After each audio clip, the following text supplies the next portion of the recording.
இன்றைக்கி வீக்கெண்டில் செய்த ஒரு லஞ்ச் கொம்போ தான் பார்க்க போகிறீங்க. ஃபிஷ் மார்க்கெட் போய் சங்கரா மீன் வாங்கிட்டு வந்தேன். அப்புறம் இறாலும் வாங்கிட்டு வந்தேங்க. அதை வச்சு தான் சமைக்க போகிறோம். சங்கரா மீன் குழம்பு வச்சு ரொம்ப நாள் ஆகுது. நல்ல புளிப்பு காரமெல்லாம் சேர்த்து சங்கரா மீன் ஆக்குனீங்கன்னா அவ்வளோ அட்டகாசமாக இருக்கும்.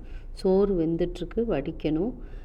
மீனுக்கு நான் எப்போவுமே கொஞ்சம் தேங்காய் விடுவேன். எங்கள் வீட்டில் அவங்களுக்கு தேங்காய் விட்டால் தான் பிடிக்கும்.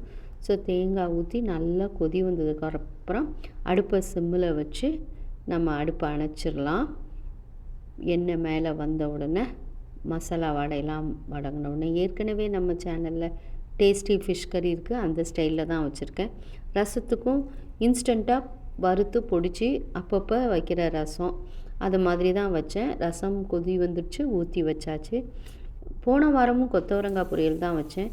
இந்த வாரமும் கொத்தவரங்காய் பொரியல் தான். நல்லா இருந்துச்சுன்னு சொன்னதுனால சுரக்காய் கூட்டு வைக்கிறதுக்கு நறுக்கி வச்சுருக்கேன்.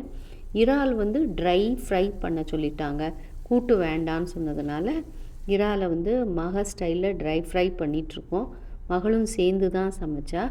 ஸோ ட்ரை ஃப்ரை ரெடி ஆகிடுச்சு. கொத்தவரங்காய் பொரியல் வைக்கணும். ஸோ இறாலை எடுத்து பவுலில் வச்சாச்சு. கொத்தவரங்காய் பொரியல் கடுகு உளுத்தம்பருப்பு வத்தல் கருவேப்பிலை வெங்காயம் கொத்தவரங்காய் நறுக்குனது சேர்த்து தாளிச்சிட்ருக்கேன்.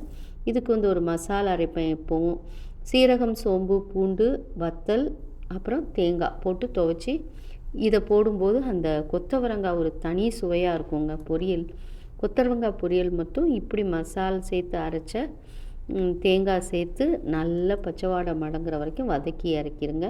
கூட்டுக்கு நான் தாளித்து வச்சுட்டேன். இதுக்கு தேங்காய் பச்சை மிளகா சீரகம் மட்டும் துவைச்சி வச்சுருக்கேன்.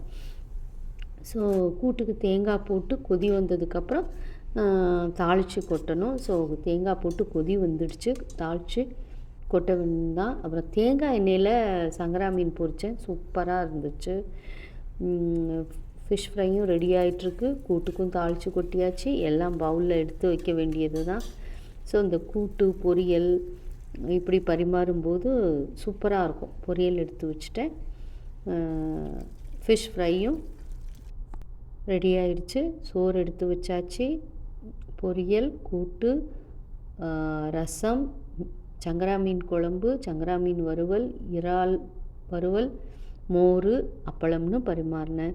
சூப்பராக இருந்துச்சு இந்த காம்பினேஷன். சமைச்சு முடித்து சர்வ் பண்ணி ஃபோட்டோ எடுக்கிறது தான் பெரிய டாஸ்க்கே. சாப்பிட்டுட்டு இருந்தவங்க பிளேட்டையும் கிளிக் பண்ணியாச்சு.